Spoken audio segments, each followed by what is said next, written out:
السلام علیکم دوستو، آئی ایم قاسم۔ دوستو آج میں آپ کو کائنات کی تخلیق کے حوالے سے انفارمیشن دینے والا ہوں۔ جی ہاں دوستو، زمین و آسمان کی تخلیق کیسے ہوئی اس کے بارے میں آج کچھ انفارمیشن دیتا ہوں۔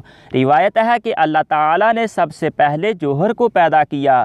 جب اس پر ہیبت کی نگاہ ڈالی تو وہ پگھل گیا اور خوف خدا سے کانپنے لگا، جس سے وہ پانی بن گیا۔ پھر اللہ تعالیٰ نے اس پر نگاہ رحمت ڈالی تو آدھا پانی جم گیا، جس سے عرش بنایا گیا۔ عرش کانپنے لگا تو اس پر لا الہ الا اللہ محمد الرسول اللہ لکھ دیا، جس سے وہ ساکن ہو گیا، مگر پانی کو اسی طرح چھوڑ دیا گیا جو قیامت تک موجزن رہے گا۔ فرمان الہی ہے وَكَانَ عَرْشُهُ عَلَى الْمَاءِ، اللہ کا عرش پانی پر تھا۔ پھر جب پانی میں تلاطم خیز موجیں پیدا ہوئی جن سے تہ بتہ دھوئیں کے بادل اٹھے اور جاگ پیدا ہوئی، اور اس سے زمین و آسمان بنائے گئے جو ایک دوسرے سے جڑے ہوئے تھے۔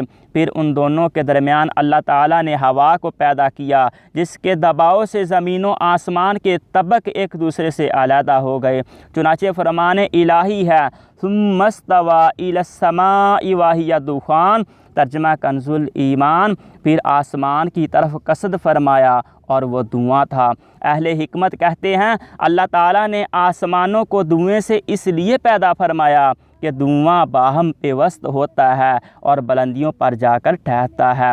بخارات سے اس لیے پیدا نہیں فرمایا کہ وہ واپس لوٹ جاتے ہیں۔ اس کے متعلق تفسیر جمل میں ہے کہ زمین و آسمان کی تخلیق سے پہلے اللہ تعالیٰ کا عرش پانی پر تھا، پھر اللہ تعالیٰ نے پانی میں حرکت پیدا فرمائی اور موجیں ایک دوسرے سے ٹکرائی تو اس سے جاگ پیدا ہوئی اور اس جاگ سے دھواں نکلا۔